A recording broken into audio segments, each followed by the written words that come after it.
Hello everyone, কেমন আছো সবাই? আশা করছি তোমরা সবাই খুব ভালো আছো আর সুস্থ আছো, আর আমরাও কিন্তু অনেক অনেক ভালো আছি। তো আজকে হচ্ছে শুক্রবার আর এখন সময় হচ্ছে দুপুর 12টা। আজকের ব্লগটা এখন থেকেই শুরু করলাম। আর সেদিনকে তোমাদেরকে বলছিলাম না যে বুধবার তো মাংস হলো না, আর পরের দিন তো বৃহস্পতিবার ছিল, একদম শুক্রবার মাংস হবে।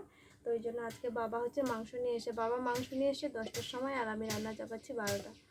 কী করবো বলো, মানে বাবা যখন মাংস নিয়ে আসে তখন না হয়েছে আমার স্নান, না হয়েছে আমার খাওয়া দাওয়া, না হয়েছে আমার পুজো, কোনো কিছুই হয়নি।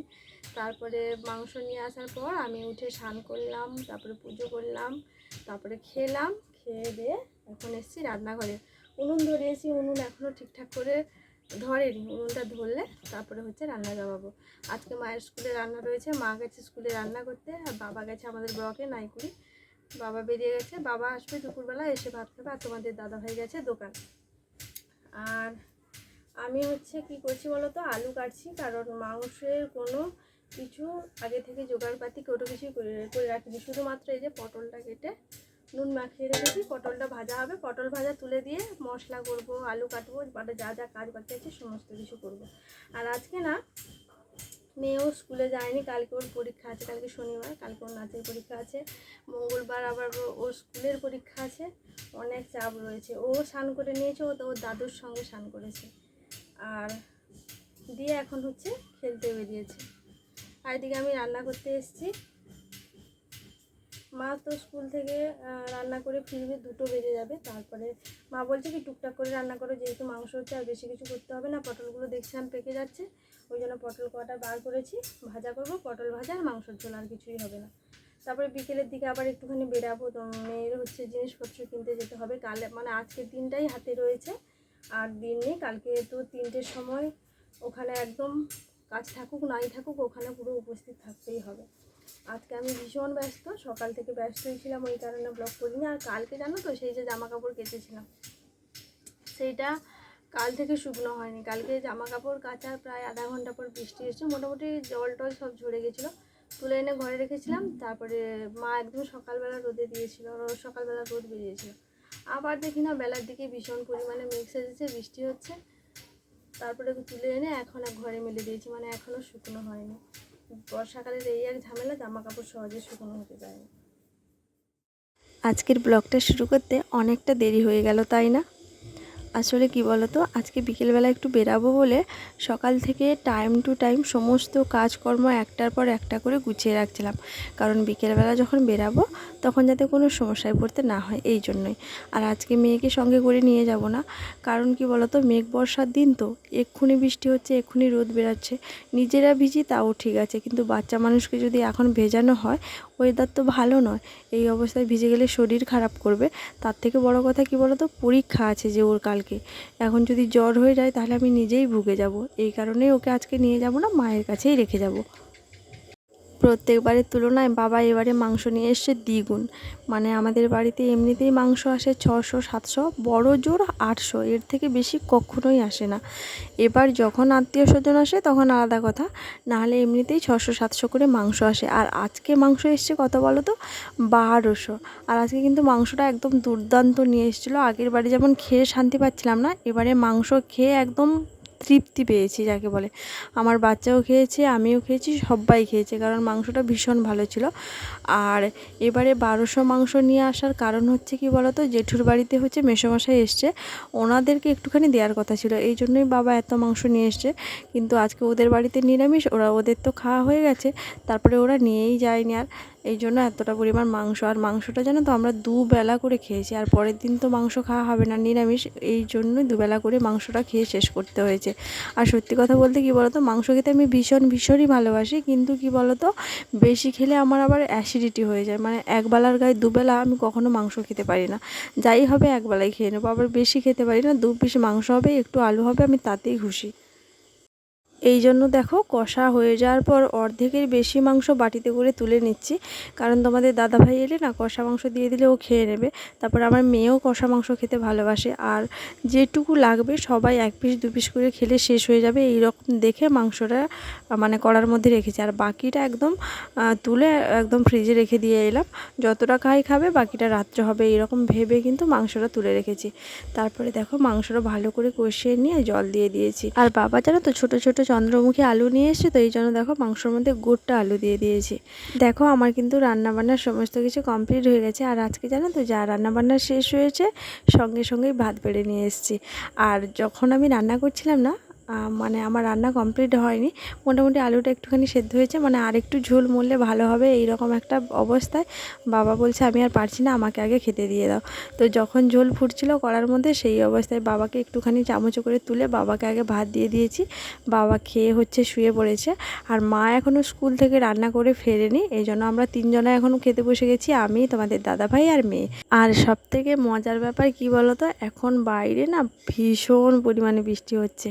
মানে এই ঠান্ডা ওয়েদারে গরম গরম মাংসর ঝোল দিয়ে ভাত খেতে এত মজা লাগছে কি বলবো তোমাদের। এমনিতেই মেঘলা ওয়েদার, সকাল থেকে টিপটিপ করে বৃষ্টি পড়ছে, তারপরে রোদও বেশ ভালোই বেরিয়েছিল রোদ, তারপরে এখন যে বৃষ্টি হচ্ছে না, এত ভালো লাগছে খেতে না কি বলবো তোমাদেরকে। এমনিতেই বৃষ্টি পড়লে গরম গরম মাংসের ঝোল খেতে ইচ্ছে করে, তার উপর আজকে আবার বৃষ্টি হচ্ছে, ছাড়া যায়? দুপুর থেকে যা বৃষ্টি হচ্ছিলো, ভাবছিলাম আজকে বোধহয় বেরাতে পারবো না, তারপর যখন বৃষ্টিটা থেমেছে সঙ্গে সঙ্গে দেরি না করে দেখো এখন আমরা বেরিয়ে পড়েছি। তো দেখো মেয়ের জন্য হচ্ছে জিনিস কিন্তু চলে এসেছে দোকানে। আর এই যে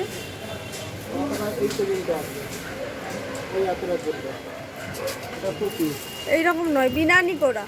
বিনানি চুল? বিনানি মানে খোপা থাকবে তারপরে বিনানি। না, খোপা সহ চুলটা নিয়ে দেরি হবে, 2-4 দিন দেরি হবে। আজকে বা মঙ্গলবার, বুধবার পাবে। কালকে এসে একদম নিয়ে গেছে তো। আজকে গিয়েছিল কোম্পানি, লতারও আছে এখন, মানে কারখানা কাজ চলছে, এই কাজ এখন বন্ধ আছে 2-4 দিন। নিকাশি থেকে তো হ্যাঁ, আমাদের লাগবে কালকে শনিবার, কালকে না রবিবার লাগবে। আমাদের কালকে লাগবে। কালকে লাগবে না, এখন হবে না। আপনি কোথাও যদি দেখেন দেখেন। বলছি আর কোথাও কি দোকান আছে? আর যখন হাইরোডের দিকে আছে, হাইরোডে আচ্ছা, মাথার ফুল কি আছে এখানে নিয়ে নেবো তো নাকি? হাইরোডের কোনখান থেকে? হাইরোডের এইদিকে দেখুন, স্টেশনের দোকান অনেক আছে। মেয়ের নাচের জিনিস কিনতে এসে পুরো নাজেহাল অবস্থা। যে দোকানটার কথা বলেছিল স্যার, সেখানটায় গেছিলাম, সেখানটায় কালকে এসে মেয়ের সঙ্গে যে নাচ করবে তার মা এসে নিয়ে গেছে, ছিল বলছিল। আজকে এসে দেখি চুল নেই, মানে প্রায় 4-5টা দোকান ঘোরা হয়ে গেছে। শেষমেশ নিমতৌড়ি থেকে আমরা এখন তমলুকের দিকে যাচ্ছি, কিন্তু কোথায় দোকান আছে আমরা নিজেরাই জানি না। এখন তোমাদের দাদাভাই সার্চ করে দেখছে কোথায় দোকান আছে, সেখানে যাব, তারপরে দেখা যাক কী হয়। চুল পেলে ভালো, নাহলে স্যারকে আবার জানাতে হবে। আর সকাল থেকে ভীষণ পরিমাণে বৃষ্টি হচ্ছিলো, বিকেলবেলা যদিও একটু বেরোলাম, ফাঁকা করেছে বেরোলাম, কিন্তু এই তো অবস্থা। এখন চুল পাওয়া যায়নি, মাথা খারাপ হয়ে যাচ্ছে। কালকে 3টের সময় নাচ রয়েছে, কী করবো বুঝতেও পারছি না। সত্যি আজকে যে কার মুখ দেখে বাড়ি থেকে বেরিয়েছিলাম ভগবানই জানে, মানে যা বেরিয়েছি ততক্ষণ থেকে বাধাই পড়ে যাচ্ছে। তখন তো তোমরা শুনলে, মানে যে দোকানে গেছিলাম কাল অবধি চুলটা ছিল, আজকে আমরা এসেছি, আজকে আর চুল পাইনি। তারপরে সেখান থেকে বেরিয়ে যদিও আমরা তমলুকের দিকে এলাম, কিন্তু আকাশটার অবস্থা দেখো, পারলে এক্ষুনি আমাদেরকে ভিজিয়ে দেয় এইরকম ওয়েদার। বুঝতে পারছি না শুকনো অবস্থায় টাউনের ভেতরে ঢুকতে পারবো কিনা।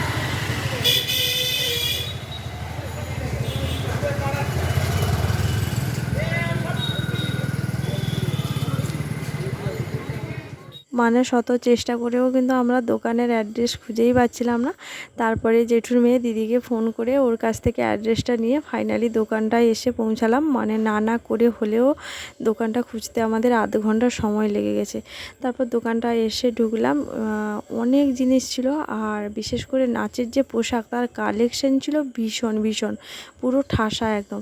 অনেক রকমের ড্রেস ছিল, দেখেই মনে হচ্ছিল যে সঙ্গে করে একটা নিয়ে যাই। তবে আমরা যে কাজে এসেছি সেটা হলো আগে মেয়ের চুলটা নিতে হবে, কারণ এটা নিয়েই আমরা খুব টেনশনে ছিলাম। তো এখানে এসে প্রথমে তো নাই বলছিল, মনটা পুরো খারাপ হয়ে গেছিলো। তারপরে অনেক খোঁজাখুঁজির পরে এই চুলটা পেয়েছে, কিন্তু বিশ্বাস করে এই চুলটা দেখেই তোমাদের দাদাভাই না আমার কারুরই পছন্দ হয়নি। কিন্তু আমাদের গলায় জল চলছিল না, তাই বাধ্য এটা নিয়েছি। তোমরা তো জানো কালকেই আমাদের দরকার, মানে এমার্জেন্সি, কিছু করার নেই, নিতে হবে, না নিলে নয়, এই জন্যই নেওয়া।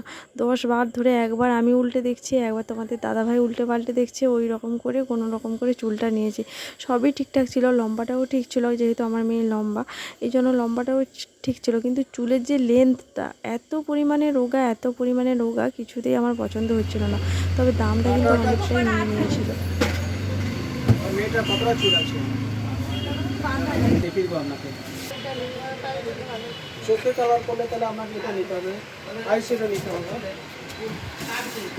5% ছাড় দেওয়া হবে 45 338 এইটা কত এটা? বা 23 টাকা। দুটো নিলে 35 টাকা, আর একটা নিলে 35 টাকা। না ওটা আমার নয় লোকে। উপরে লাইট জ্বালা আছে না?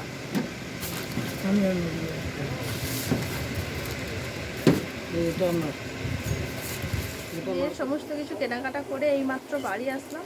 হালকা হালকা বৃষ্টি হচ্ছিলো, বৃষ্টিতে ভিজে ভিজে তোমাদের দাদাভাই আমাকে বাড়ির কাছে নামিয়ে দিয়ে ও আবার দোকান গেল। তো প্রায় 3-4টে দোকান ঘোরাঘুরি করে সমস্ত কিছু জিনিস কোনোরকম করে কালেক্ট করেছি। তারপরে এই তো বাড়ি এসেছি, মানে 4টার সময়, 4:30টার সময় বাড়ি থেকে বেরিয়েছি। এখন বাজে হচ্ছে 8টা। এতক্ষণ লেগে গেছে এই দোকান ওই দোকান ওই দোকান এই দোকান করতে করতে চলে এসেছি। মানে কিছু একটা কিনে খাইও নি, কিছু করিনি, কোথাও দাঁড়াইনি, শুধু গেছি, যা দরকার কিনেছি, তারপরে এখন সোজা বাড়ি। তো কী কী কিনেছি চলো তোমাদেরকে দেখাই কী কী কিনেছি। এই যে দেখো, এটা একটা মেকআপ প্যালেট, এটাতে সব কিছুই আছে। আমি প্রথমে একটা লিপস্টিক চেয়েছিলাম আর একটা হাইলাইটার চেয়েছিলাম, তো এটা দেখলাম, এটা বেশ ভালো লাগলো কারণ এটাতে সমস্ত কিছু রয়েছে, তাই এটাই নিয়ে নিলাম। এটা দাঁড়াও, ভিতরটা তোমাদেরকে দেখাচ্ছি।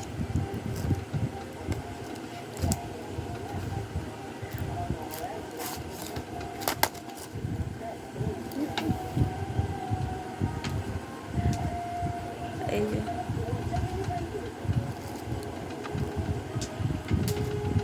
এই যে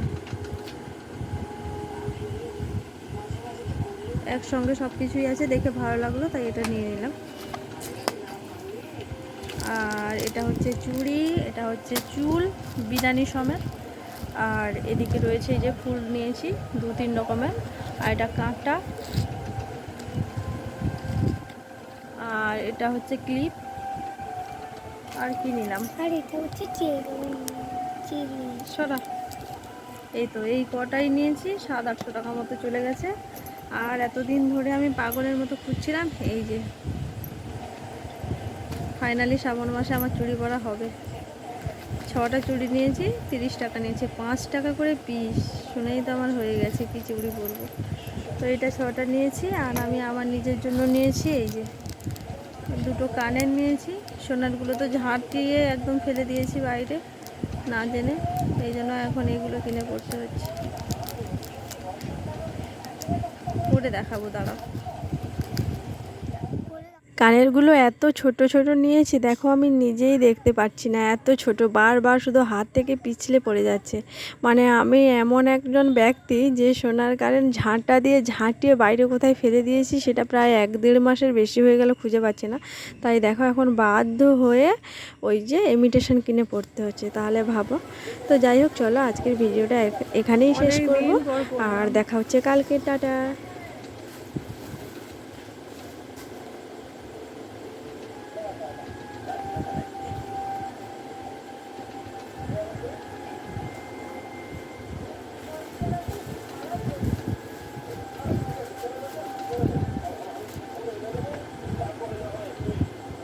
কেমন লাগছে আমাকে, কেমন লাগছে জানিও কিন্তু। চলো এবার এগুলো গুছিয়ে নিই আগে।